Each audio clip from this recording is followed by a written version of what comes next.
JC here again for retirecheap.asia. I just wanted to take a moment of your time today to talk to you about something that sort of crossed paths with me, and it got me thinking, and it was something I wanted to share while it was on my mind.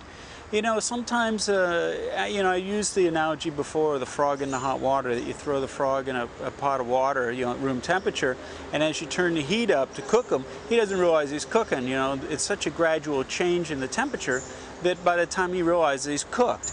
Well, I was sitting in a bus station, and this bus station's not enclosed, it's open air. And there was about 200 people sitting waiting for a bus. Now, this wasn't in Bangkok. I don't know if this would apply in Bangkok. But I was sitting there watching, and there was a young couple, and they were about 25 years old, and they were waiting on the bus, and obviously they had a little bit of time to kill, so they left their bags and walked across the street to the 7-Eleven, okay? And I'm watching this, and they're not with any friends or anything, and they left their bags sitting on the chair. And I'm thinking, wow, this is amazing. I mean, think about that. When was the last time you would have left your bags with your stuff in it and went somewhere for 10 minutes and come back thinking that they were still going to be there? I mean, this is amazing. And it's got to me thinking that, what we gave up, in my lifetime, I never felt comfortable and was never taught that you could leave the door unlocked. But I heard stories from my parents that, there were times, I remember a time when, you didn't even have to lock your doors, And so, I mean, I started looking at this, and of course, I'm like the mother hen watching the bags just in case somebody comes up to take them. I was going to, not pounce on them, but, I'd say, hold on a second, wait till the people come back, say, do you know them? So I'm watching this, and they come back about 10 minutes later, and they sit down, and, they start eating their stuff from 7-Eleven, and it got me realizing that how much we've given up of that feeling of, it's not freedom, it's, what would be the word? Honesty? I don't know. It's been so long since I've experienced it, I don't even know what to call it. But, we've given up this thing. And another thing I thought about, and this is really weird, it's like if somebody did that in a bus station, a train station, an airport, somebody would have called the police or the security. They would have come, they would have surrounded this thing, not let anybody near, probably would have called hazmat or the bomb squad or something in. And then if the people actually came back, they'd probably be stopped and questioned why they left their bags. And if you think about it, it's sort of absurd to live in that kind of a society. But that's what it's become. We're not trusting of anybody. And trust, there's a good word for you.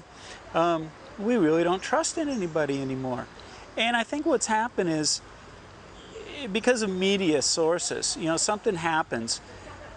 It's like, what's happened with media is we brought the world's problems and all the world's issues into our living room.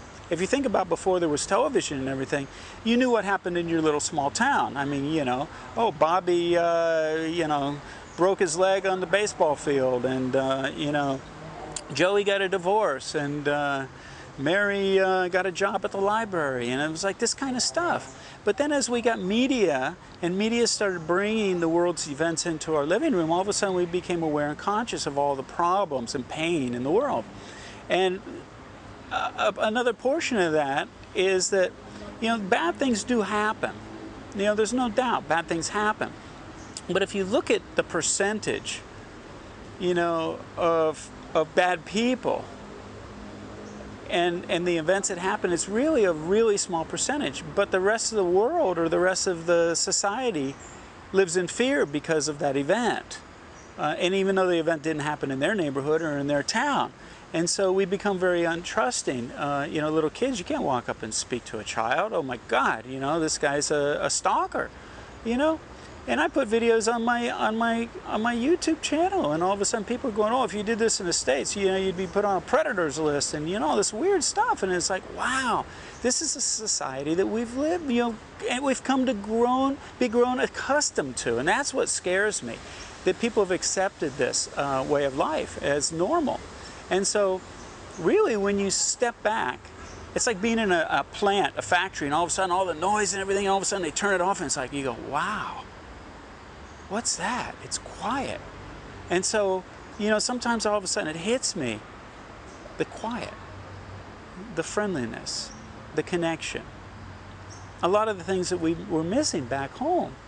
And it dawns on me that we've given this up in the name of having a better society. And yet you look at people, they're not happy, our economy's not thriving. I mean, nothing about it is really good anymore. It could be, but you know, we've confined the many to please the few, and we've given up all our rights and everything to try and accommodate everybody. But what it's done is really taken away everything from everybody. And so nobody's left with anything. And so this is the problem. And you know, there's remedies for it, and it can be solved. But it's a social thing, and people have to stand up and say, you know, we're not going to take this anymore. And so that's what would have to happen. By sitting back and just getting cooked like the frog in the pot, that's not the answer. And I don't think the answer is everybody moving from the United States either, you know. And so for me to be able to see this and pass it on to you, it's not for me to say, oh, you need to come over here and live. That's not what I'm trying to do at all. I'm trying to make you aware of maybe something that you weren't aware of before. And so that's the key, and that's the goal of this video, is don't live without a sense of connection, a sense of honesty. You know, there's that saying that says, in God we trust, and tie up your camels. You know, I always give everybody the benefit of the doubt. You know, I trust them and consider them to be an honest person until they prove otherwise. And sometimes I learned a lesson, but most of the time I can tell pretty much what somebody's like. And you got to be open and quiet inside to get that information. But anyway, so much for that, huh? Anyway, check it out and look around sometime and say, you know, what have I given up, and how can I improve this in my life? And it starts with one person. You start spreading that feeling of honesty and integrity and connection, and it'll grow. It's one person at a time. And as many people as we can get to understand that, the better off the world will be. So I hope that's been helpful. Remember, there's always an option.